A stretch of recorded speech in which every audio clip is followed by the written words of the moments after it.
I finally secured my copy of Ultimate Spider-Man #1. Now, this was sold out even though it had record numbers being sold from its first print. I had to wait for the second print to come into stock, and I'm glad that I reserved one because it's sold out at the comic shop now too, going to a third printing. Now, a lot of comics, of course, brag about their print runs and all that, saying, we're going to a second printing. They use that as a marketing tool. They actually make low prints for the first print and then do that, but that was not the case here. This first print run had an astronomical number of orders, and it's the reason people are going into comic shops right now. So I wanted to read this, see what the hype was about. Now, a little background on the Ultimate Universe. If you're new to comics or whatever, and you're just like Spider-Man, the Ultimate Universe was like a reboot universe that was done by Mark Millar and Brian Michael Bendis back in like the early 2000s, and it was a huge hit. So they rebooted and made them start from scratch basically with some changes. And Peter Parker stayed in high school for a while in that, and then grew up and eventually like got killed by Brian Michael Bendis because like it was a side universe. Jonathan Hickman took that over and sort of did a multiverse concept with it.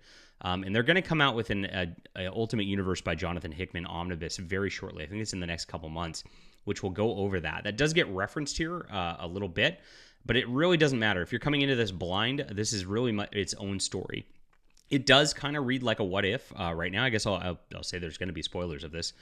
So it is like, what if Spider-Man never got bit by the radioactive spider? That is kind of the start premise of this.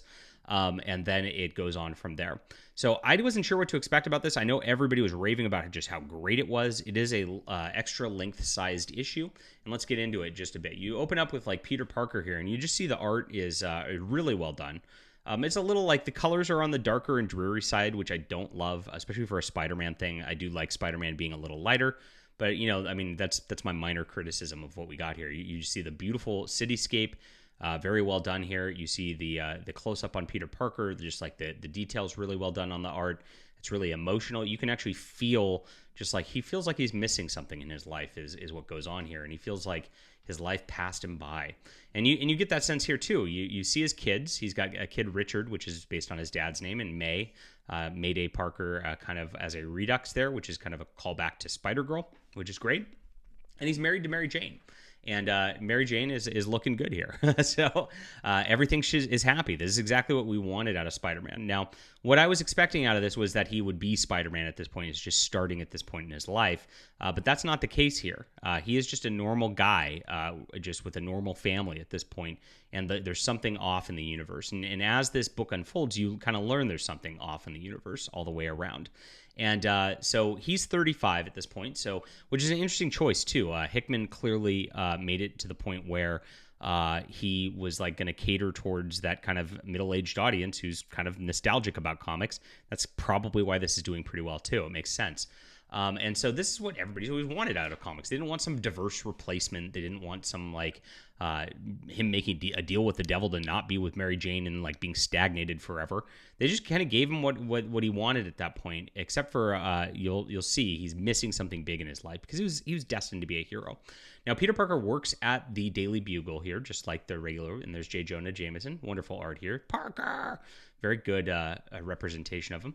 But his Uncle Ben's still alive because he never became Spider-Man. So this whole thing never happened. And his Uncle Ben works at the Daily Bugle as well. Now, the Daily Bugle, we learn as this goes on, is being taken over by Wilson Fisk. And so that he wants the news to not be honest anymore.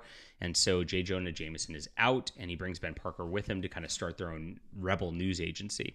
This is a great commentary on the mainstream media. I don't know where, I assume Hickman is kind of left-wing like everybody else in comics since you don't get hired otherwise.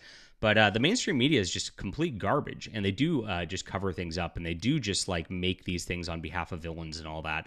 That is what they are. That's why I started my own pop culture news website. If you're new to the channel, it's called fandompulse.com, to tell the truth much like this. I'm the independent guy going against this mainstream grain. I related to this pretty well.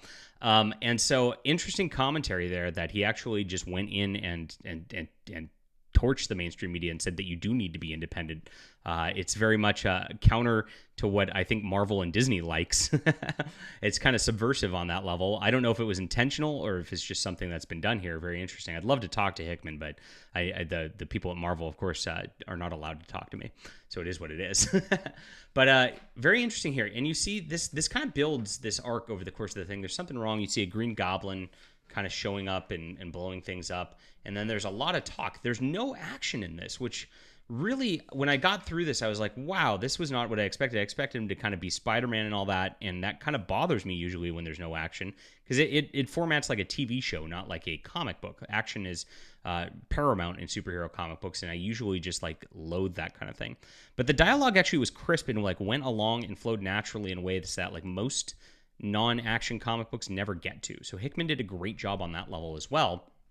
And this is his talk with Mary Jane. And so he's got something, and we learned that he got this box from this like Iron Man from a different universe, and there's something wrong. There's an evil traveling through the universe. This is how it ties into the other Ultimate Universe. And then eventually he's got this radioactive spider in there. He goes up. Mary Jane gives him permission to actually open it up. He gets bit by it. And then, of course, we learn that he's meant to be Spider-Man, and he's going to go out and be Spider-Man. So that's the entire first issue. Like, I mean, there was one panel of him in Spider-Man costume in this, which is kind of wild. Very much a slow burn, which, again, I'm usually not that into. You saw the art, though. It's beautiful all the way through. It feels good all the way through. It's just having Peter Parker's written as a character that Peter Parker should be written as. Mary Jane's written as she should be written. They all feel correct as their own characters, even though this universe is off and like there's a problem with this whole thing that he was supposed to be bit by that spider but wasn't. This is like honestly the best love letter towards like the reality of Stan Lee and Steve Ditko's creation that you could possibly have on that level. It did everything right.